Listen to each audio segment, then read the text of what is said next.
Subscribe करा मनीज recipe या cooking चॅनलला. लाल बटन दाबून जे बेल आयकॉन दिसते त्याला प्रेस करा. याने तुम्हाला माझी नवीन रेसिपीचं नोटिफिकेशन सगळ्यात पहिले मिळेल आणि मग तुम्ही माझी नवीन एकही रेसिपी मिस नाही करणार. तर आज मी इथे तुम्हाला ज्वारीचे पापड कसे बनवायचे ते बनवून दाखवणार आहे. पळी पापड म्हणतात त्याला ज्वारीचे. त्याची रेसिपी फुल प्रोसेस मी इथे दाखवणार आहे तुम्हाला करून. पटकन बनणारी रेसिपी आहे पळी पापड असल्यामुळे ते रेसिपी आपण चालू करूया. त्यासाठी ज्वारी घेतलेली आहे ती 2 कप. नाहीतर तुम्हाला हवी तेवढी ज्वारी तुम्ही इथे घ्यायची आहे आणि तिला भिजू घालायचं आहे. दर दुसऱ्या दिवशी पाणी बदलायचं आहे. तर दुसरा दिवस आहे आता पाणी बदलून घेते आहे आणि आज तिसरा दिवस आहे. ही प्रोसेस थोडी पटपट दाखवलेली आहे कारण आता अशा बऱ्याच रेसिपी झालेल्या आहे 3-3 दिवस भिजवायच्या. तर 3 दिवस ज्वारी भिजून झालेली आहे. त्याचं एक्स्ट्रा पाणी आहे ते काढून घ्यायचं आहे आणि नंतर चाळणीमध्ये तिला टाकून त्याचं पाणी सगळं निघून जाऊ द्यायचं आहे. तर आता 5-10 मिनटं याला असंच ठेवून द्यायचं आहे.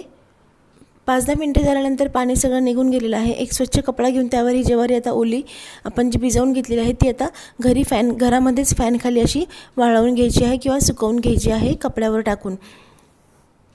तर आता याला 1 तासानंतर आता ही ज्वारी पूर्ण सुकून जाते. 1-1.5 तास याला असंच ठेवून द्यायचं आहे.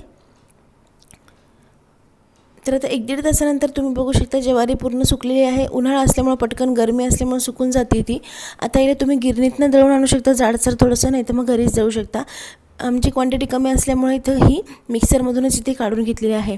तर मिक्सरमधून ज्वारीची भरड इथे करून घेतलेली आहे आणि पीठ चाळून घ्यायचं आहे आणि जे वरचा एक्स्ट्रा जाडसरपणा राहिलेला असतो तो आपल्याला बाजूला काढून टाकायचा आहे.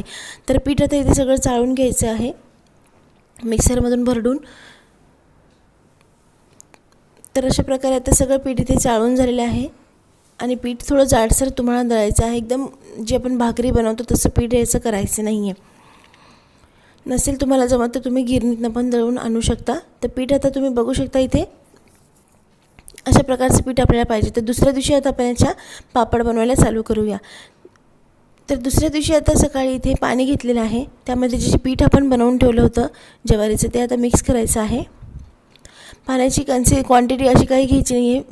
तुम्ही व्हिडिओमध्ये कन्सिस्टन्सी बघून तसं पाणी घेऊ शकता. पळी पापड असल्यामुळे थोडं पाणी जास्तच घेणार आहे आणि याला नीट मिक्स करून घ्यायचं आहे. याच्यामध्ये चवीनुसार आता मीठ घालायचं आहे तुमच्या अंदाजाने. मीठ घातल्यानंतर याचे तीळ घालायचे आहे. तीळ घालणं ऑप्शनल आहे आणि ओवा पण घालणार आहे, पुढं मी दाखवणार आहे. पण त्याचबरोबर इथे आता तीळ घातल्यानंतर तुम्हाला मी दाखवते पाणी इथे उकळत ठेवलं आहे. समजा 1 पातेलं हे पिठाचं आपण घोळ करून घेतलेला आहे, त्याचा 1.5 पट पाणी इथे आम्ही वापरलेलं आहे. समजा 1 पातेलं पीठ घेतलेलं आहे तर 1.5 पातेलं इथे पाणी इथे उकळत ठेवलेलं आहे. आणि त्याचबरोबर आता ओवा इथे घालून घ्यायचा आहे. ओवा आणि तीळ ऑप्शनली तुम्हाला नसेल घालायचं तर नका घालू शकता, पण हे खूप छान लागतात खायला. आणि ह्या पापडाची टेस्ट पूर्ण जे आपण फिंगर रोल्स किंवा जे पोंगे असतात तशी ही जी टेस्ट लागते. तर पाणी आता खळखळ उकळलेलं आहे, व्यवस्थित उकळलेलं आहे तुम्ही बघू शकता. त्यामध्ये आता जे आपण बॅटर तयार करून घेतलेलं आहे पिठाचं ते इथे घालून घ्यायचं आहे हळूहळू. एकदाच घालायचं नाही आहे, नाही तर गाठी होऊ शकतात. तर अशा प्रकारे मिक्स केलेलं बॅटर घालून घ्यायचं आहे इथे आणि पिठाला नीट शिजू द्यायचं आहे. ज्या गुरुवारी मी व्हिडिओ पोस्ट केला होता तिळाच्या कुरडईचा, त्याच्यामध्ये कमेंट्स आलेले होते की तुमचा चीक शिजलेला नाही आहे. जर चीक शिजला नसता तर कुरडई पडली नसते, त्याचे तुकडे पडले असते. तर चीक पूर्ण शिजलेला होता. व्हिडिओमध्ये पाहून तुम्हाला समजलं नसेल की तीळ घातल्यामुळे समजलं नसेल. त्या कुरड्या खूप छान झालेल्या आहे, सर्वांनी टेस्ट केलेला आहे.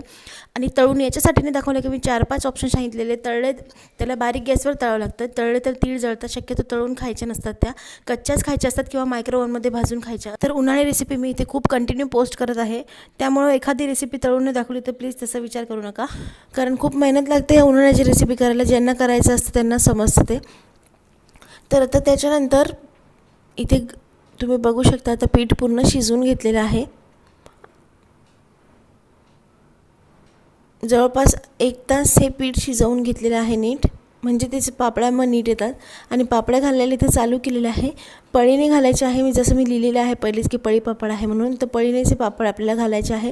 प्रोसेस ही पटकन होऊन जाते अशामुळे. तुम्ही बघू शकता हव्या त्या आकाराचे तुम्ही मग पापड तुम्हाला जसे हवे तसे हे बनवून घेऊ शकता, मोठे छोटे साईजचे. तर पळीने अशा प्रकारे सगळे पापड इथे आता ज्वारीचे घालून घ्यायचे आहे.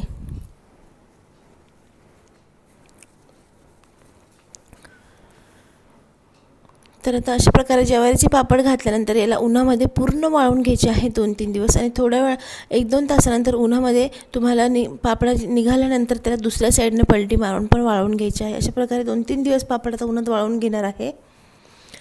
उन्हामध्ये वाळवून घेतल्यानंतर पापड तुमचे बनवून तयार झालेले आहे. खूप छान झालेले आहे पापड आणि टेस्ट पण खूप छान झालेली आहे याची. आणि वर्षभर तुम्ही ही बनवून ठेवू शकता आणि मग कधी पण तुम्ही वर्षभरात हे तळून खाऊ शकता.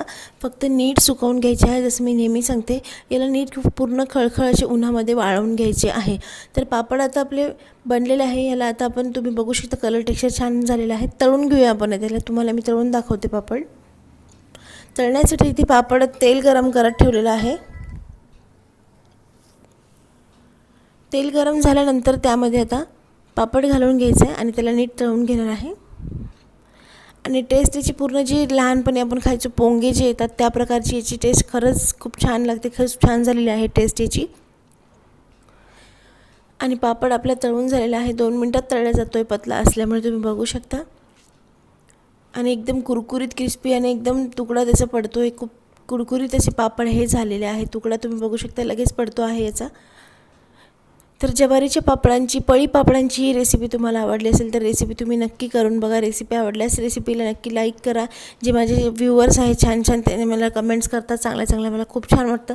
तर रेसिपी आवडल्यास रेसिपीला लाईक करा, कमेंट करा, शेअर करा. आणि मनीष रेसिपी या मराठी कुकिंग चॅनलला नक्की सबस्क्राईब करा. कारण मी अजून जे उन्हाळ्याचे आयटम राहिलेले आहेत ते पोस्ट करणार आहे. खूप मेहनतीने हे आयटम बनवलेले आहे. तर नक्की रेसिपीला लाईक करा. तर भेटूया पुढच्या अशा एक छान नवीन रेसिपीसोबत. तोपर्यंत बाय.